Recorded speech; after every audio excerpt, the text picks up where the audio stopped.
Nerdy Sports Fan here with your post-game report for the Thursday night football matchup between the Tennessee Titans and the Jacksonville Jaguars.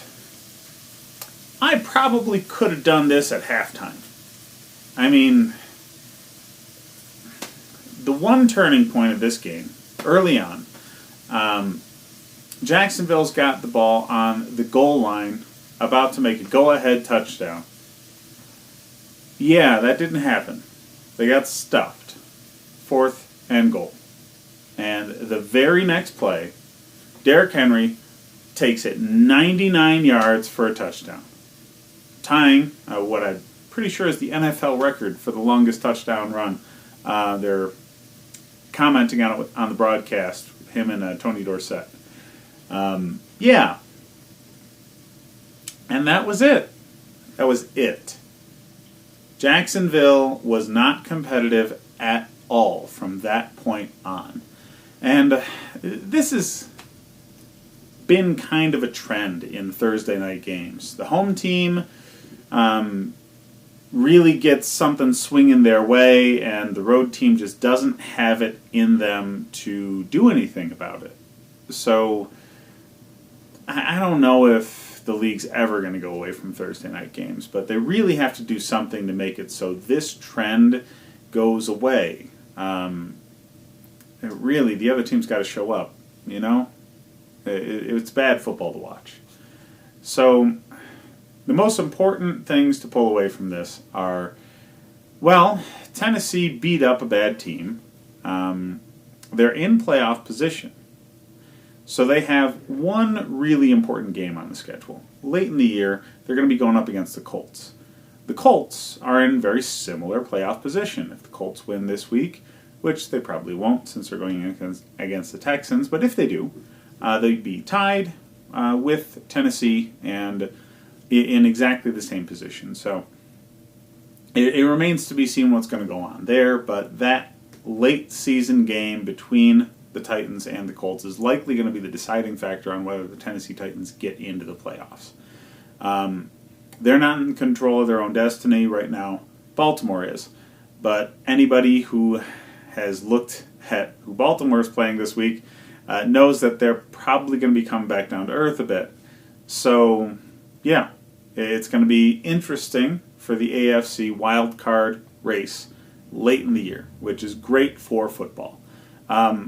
What's not great for football is games like this.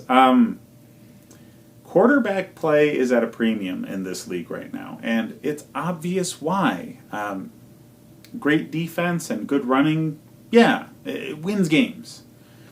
And, 30, 40 years ago, that was the way to do it, and that was great, but just throw the damn ball, throw the ball, and get some points on the board.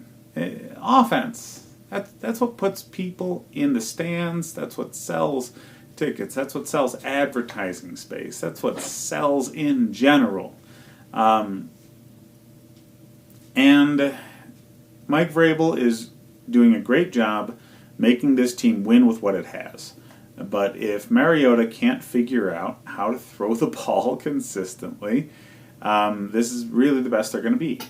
And I hope, for their sake, that he does figure it out. But he's towards the end of his rookie contract, and he's certainly not looking like a franchise quarterback right now, like you'd expect out of a number 2 overall draft pick. So I hope for his sake he figures it out and cleans some things up and makes some better passes. But outside of that, really, Jacksonville, I guess they bought in fully on the tank.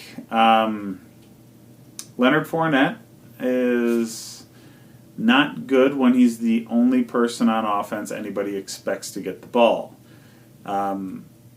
They were just loading the box against him all game. He couldn't get much going. When he did get something going, there was a holding call. The offensive line is weak. They got multiple people on the injured reserve list. Flowers was out there. And anytime you have one of the biggest busts of draft history as your starting left tackle who comes in as an emergency play, that's not a good sign. So, yeah, terrible O-line.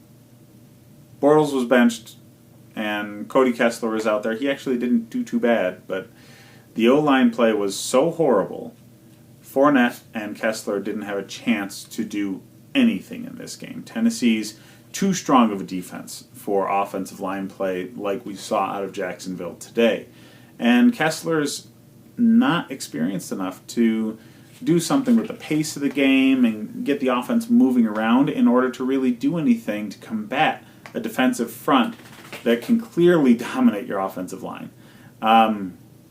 Not to say it really would have done anything. I mean, there were plays where there were 3 or 4 Tennessee Titans in the backfield almost immediately after the snap.